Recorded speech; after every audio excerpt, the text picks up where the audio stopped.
নমস্কাৰ অসমীয়া জাতিৰ প্ৰাণৰ শিল্পী জুবিন গাৰ্গৰ যোৱা 19 ছেপ্টেম্বৰ তাৰিখে ছিংগাপুৰত সাগৰৰ বক্ষত আকস্মিকভাৱে মৃত্যু ঘটিল। যি মৃত্যু যন্ত্ৰণা আমি সকলোৰে বাবে অসহনীয়। আমি সহ্য কৰিব পৰা নাই জুবিনৰ এই মৃত্যু যন্ত্ৰণা। আৰু তাৰোপৰি জুবিনৰ প্ৰতি যিসকল বিশেষভাৱে অনুৰাগী সেইসকলে কান্দি কান্দি চকুৰ পানীৰে বাট নেদেখা হৈছে। তেওঁলোকে সপনত চিঞৰি উঠাৰ দৰে মাজে মাজে চিঞৰি উঠে, জয় জুবিন দা, জয় জুবিন দা, জুবিন দা অমৰ হোক, জুবিন দা অমৰ হোক বুলি। এতিয়া কথা হ'ল, আৱেগৰ বশৱৰ্তী হৈ আমি কেৱল কন্দা-কটাত ব্যস্ত থাকিলেই জুবিন গাৰ্গক ভৱিষ্যত প্ৰজন্মৰ মাজত আমি জীয়াই ৰাখিব নোৱাৰিম। বজালী সংবাদ নামৰ ইউটিউব চেনেলৰ জৰিয়তে আমি এটি বিশেষ ধৰণৰ প্ৰয়াস হাতত লৈছোঁ। যি প্ৰয়াসটোৰ জৰিয়তে জুবিনৰ কিছুমান বিশেষ বিশেষ গীতৰ ওপৰত গভীৰ বিশ্লেষণৰ দ্বাৰা আমি জুবিনক ভৱিষ্যত কালত সদায় জীয়াই ৰখাৰ প্ৰচেষ্টা লৈছোঁ। আৰু ইতিমধ্যে আমাৰ এই বজালী সংবাদ পৰিয়ালৰে মাননীয় শ্ৰীযুত হীৰকজ্যোতি তালুকদাৰ দেৱে অন্ধ আকাশ নামৰ এটি গীত বৰ সুন্দৰভাৱে বিশ্লেষণ কৰিছে। আৰু আজি আমি জুবিন গাৰ্গৰ অইন এটি চিৰসেউজ যুগজয় কালজয় গীত বিশ্লেষণ কৰাৰ চেষ্টা কৰিম। এই গীতটো হ'ল সোণেৰে সজোৱা পজা জহি খহি যায়। স্বৰূপাৰ্থত এই গীতটো যদি আমি ওপৰে ওপৰে চাওঁ তেতিয়াহ'লে ইয়াৰ কথা বা প্ৰকাশভংগী বা বাক্যবিন্যাস বা শব্দ বৰ সহজ যেন লাগিলেও এই গীতটোৰ মাজত কিন্তু বৰ চিন্তা উদ্ৰেককাৰী কথা নিহিত হৈ আছে। আৰু এই গীতটোৰ মাজেৰে কিছু ক্ষোভৰো উদ্গীৰণ হৈছে। গীতটো বিশ্লেষণ কৰিবলৈ যাওঁতে আমি যদি এই গানটো তিনিটা খণ্ডত ভাগ কৰি লওঁ তেতিয়া প্ৰথম খণ্ডত আহিব সোণেৰে সজোৱা পজা জহি খহি যায়, কোনে আজি সাজিবহি পাৰিব দুনাই, এধানি এধানিকৈ মেদিনী হেৰাই, সাতৰঙী ৰামধেনু ডাৱৰত লুকাই, কোনেও নুবুজে কাকো নিজকে থিয়াই। এই খণ্ডখিনি যদি আমি বিশ্লেষণ কৰোঁ আমাৰ অতি সুন্দৰ সোণৰ অসমখন আজি যেন জহি খহি যাব ধৰিছে। আমাৰ নিজৰ ভূমি আজি যেন আনে কাঢ়ি কাঢ়ি লৈ যাব ধৰিছে। আকাশত যেনেদৰে সাতৰঙী ৰামধেনুৰ ৰংবোৰ ডাৱৰে গিলি পেলায়, ঠিক তেনেদৰে চাৰিওপিনৰ পৰা আমাৰ অসমখনকো আজি গ্ৰাস কৰি ধৰাৰ উপক্ৰম হৈছে। যে আমাৰ হেৰাই যোৱা ভূমি আমিতো আৰু পুনৰ উভতাই আনিব নোৱাৰিম। এই কথাখিনিৰ জৰিয়তে বিশ্বশিল্পী জুবিন গাৰ্গে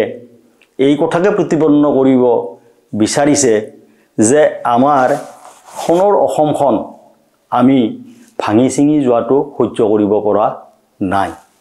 এইটো আমাৰ প্ৰথম খণ্ডত এনেকুৱা ধৰণে গানটো বিশ্লেষণ কৰিছে। এতিয়া আমি গীতটোৰ দ্বিতীয় খণ্ডলৈ আহোঁ। বুঢ়ী আইৰ জুহালতে চকুলো শুকায়, দেউতাৰো একেডোখা পদূলিলৈ চাই বহুদিন হ'ল সৰু বপাৰ মুখ দেখা নাই চেনেহীৰ আকাশত আজি জোন তৰা নাই হালৰ গৰু গোহালিতে পথাৰো শুকাই ৰাতি হ'লে গুলিৰ শব্দ ৰজন জনায় এই খণ্ডটিত শিল্পী জুবিন গাৰ্গে অসমৰ বিদেশী বিতৰণ আন্দোলনত অসমীয়া জাতিৰ যি দুখ বিলাই বিপত্তি এই কথাবিলাক প্ৰকাশ কৰিবলৈ যত্ন কৰিছে আমাৰ বুঢ়ী আইয়ে চকুলো টুকি টুকি জুহালৰ কাষত বহি চকুৰ পানী শুকোৱাৰ লেখিয়াকৈ পিতৃয়েও পুত্ৰৰ মুখ নেদেখি পদূলিলৈ চাই চাই ইনাই বিনাই কান্দি কান্দি দুখ প্ৰকাশ কৰাৰ কথা এই গীতটোৰ মাজেৰে প্ৰকাশ কৰিছে আজি হালৰ গৰু হেৰাল কত মাতৃৰ বুকু খুদা হ'ল পিতৃৰ বুকু খুদা হ'ল আকাশত জোন বেলি তৰাৰ আজি উচুপনিৰ শব্দ সকলোতে কেৱল দুখৰ এটা ছবি ফুটি উঠিছে এই গীতটোৰ মাজত আৰু এই কথাখিনিকে অতি সুন্দৰকৈ গভীৰ দুখৰ মাজেৰে জুবিন গাৰ্গে জগতত প্ৰতিপন্ন কৰিবলৈ চেষ্টা কৰিছে এতিয়া আহোঁ আমি গীতটোৰ অন্তিম তথা শেষ খণ্ডলৈ শেষ খণ্ডত শিল্পীয়ে প্ৰকাশ কৰিছে স্বাধীনতাৰ বুজ লওঁতে 100 বছৰ গ'ল বিষ্ণুজ্যোতিৰ জোনাকীৰ দেশ এতিয়াও নহ'ল মানৱৰ মাজত আজি দানৱৰ হুংকাৰ পঢ়া শুনা সংস্কৃতি সকলো অসাৰ এই জানো সপোন আছিল 20 শতিকাৰ সকলোৰে মাথো প্ৰশ্ন অনিয়ম অনাচাৰ ইয়াত শিল্পীগৰাকীয়ে ইয়াকে প্ৰতিপন্ন কৰিব বিচাৰিছে যে চতুৰ ব্ৰিটিছসকলৰ হাতৰ পৰা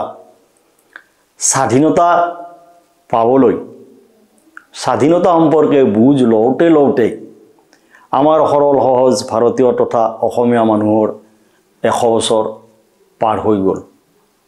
100 বছৰৰ পিছত ভাৰতে স্বাধীনতা পালে কিন্তু তথাকথিত স্বাধীনতা ভাৰতীয় আইৰ লগত অসমীয়ায়েও স্বাধীনতা পালে কিন্তু যি স্বাধীনতা আমি বিচাৰিছিলোঁ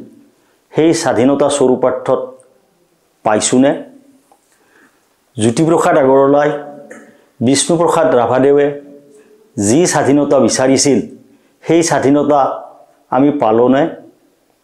আমি নাপালোঁ সেই স্বাধীনতা আমি ঘূৰাই আনিব নোৱাৰিলোঁ আজিৰ স্বাধীনতাৰ প্ৰতিফলন হ'ল ধনীবোৰ ধনী হৈ গৈ থাকিল দুখীয়াবোৰ দুখীয়া হৈয়েই গৈ থাকিল এই খণ্ডটিত তীব্ৰ প্ৰতিবাদী কণ্ঠেৰে শিল্পীয়ে ইয়াকে প্ৰতিপন্ন কৰিব বিচাৰিছে যে আজিৰ জগতখনত শিক্ষা দীক্ষা আদিৰ মাজেৰেও সংস্কৃতিবান হৈ উঠাৰ পৰিৱৰ্তে কৰবাত যেন অপসংস্কৃতিয়েহে বাহ লৈছে যি স্বাধীনতাৰ মাজেৰে আমি বিচাৰিছিলোঁ সুখ শান্তি শিষ্টাচাৰ নৈতিকতা এখন শৃংখলিত সমাজ সেই স্বাধীনতা আমি নাপালোঁ ইয়াকে তীব্ৰ প্ৰতিবাদী কণ্ঠেৰে শিল্পীয়ে এই গীতটোৰ শেষৰ খণ্ডত প্ৰকাশ কৰিবলৈ যত্ন কৰিছে আজি আমাৰ মাজত জুবিন গাৰ্গ নাই আছে তেওঁৰ যুগজয় কালজয় গীতবোৰ তেওঁৰ গীতৰ এলবামবোৰ অনামিকা মায়া পাখি আশা ইত্যাদি ইত্যাদি এই এলবামবোৰত থুপ খাই আছে জুবিনৰ অজস্ৰ মন পৰখা গীত আৰু সেই গীতবোৰৰ মাজতে সোমাই আছে জুবিনৰ আচল সত্তা যি সত্তাৰ মাজত আমি সদায় জুবিনক বিচাৰি পাইছিলোঁ আমি বিশ্বৰ প্ৰান্তে প্ৰান্তে এই যুগজয় কালজয় গীতবোৰ জুবিনৰ চলচ্চিত্ৰবোৰৰো এটা বিশেষ ধৰ্মিতা আছে জুবিনৰ কাৰণ ব্যতিক্ৰমী যিমান কেইখন চলচ্চিত্ৰ তেওঁ ইতিমধ্যে নিৰ্মাণ কৰিলে সকলোবোৰ ব্যতিক্ৰমী ইয়াৰ ভিতৰত কাঞ্চনজংঘা গানে কি আনে চিকাৰ ডক্টৰ বেজবৰুৱা দ্বিতীয় খণ্ড আৰু অতি শেহতীয়াভাৱে ৰৈ ৰৈ বিনালে ৰৈ ৰৈ বিনালে ছবিগৃহত মুক্তি পোৱাৰ লগে লগে গোটেই পৃথিৱীতে এক আলোড়নৰ সৃষ্টি হ'ল যিমানবিলাক দৰ্শকে ৰৈ ৰৈ বিনালে চাবলৈ ছবিগৃহত প্ৰৱেশ কৰিলে উভতি অহাৰ সময়ত সকলোৱে চকুত চকু পানী লৈ চিত্ৰগৃহৰ পৰা উভতি আহিল কিমান বেছি প্ৰাণস্পৰ্শী হ'লে এনেকুৱা ধৰণে এখন ছবি চাই সমগ্ৰ দৰ্শক মণ্ডলীয়ে ছবিগৃহৰ পৰা কান্দি কান্দি ওলাই আহিব লগা হয় সেই কথা ৰৈ ৰৈ বিনালেৰ জৰিয়তে জুবিন গাৰ্গে প্ৰতিপন্ন কৰি দেখুৱালে কিন্তু আমাৰ ইয়াতে অলপমান দুখ এটা থাকি গ'ল যে যিজন ব্যক্তিয়ে এই সিনেমাখন নিৰ্মাণ কৰিলে সেইজন ব্যক্তিয়ে কিন্তু সহৰিৰে এই সিনেমাখন দৰ্শন কৰিব নোৱাৰিলে সিনেমাখন মুক্তি লাভ কৰাৰ আগতেই নিয়তিয়ে তেওঁক লৈ গ'ল জুবিনে সাগৰ বৰ ভাল পাইছিল সাগৰৰ কথা সদায় কৈছিল সাগৰৰ বিশালতাৰ দৰে জুবিনৰ হৃদয়খনো আছিল বৰ বিশাল আজি জুবিন আমাৰ মাজত নাই নহলেও সাগৰৰ বিশালতাৰ দৰে জুবিনেও সেই সাগৰৰ বক্ষতে নাচি নাচি নিজৰ সত্তা উজাৰি পৃথিৱীক সজাগ কৰি থাকক এই পৃথিৱীখন বৰ্তি থকা লৈকে এইখিনি কথাৰে আমি জুবিন গাৰ্গক এটি শ্ৰদ্ধাঞ্জলি জনালো আৰু যিটো আজি সোণেৰে সজোৱা গীতৰ ওপৰত আমি বিশ্লেষণ আগবঢ়ালো এই গীতটো 1997 চনত জুবিন গাৰ্গে নিজে লিখিছিল আৰু মুক্তি নামৰ এলবামৰ জৰিয়তে এই গানটো তেওঁ প্ৰকাশ কৰিছিল ধন্যবাদ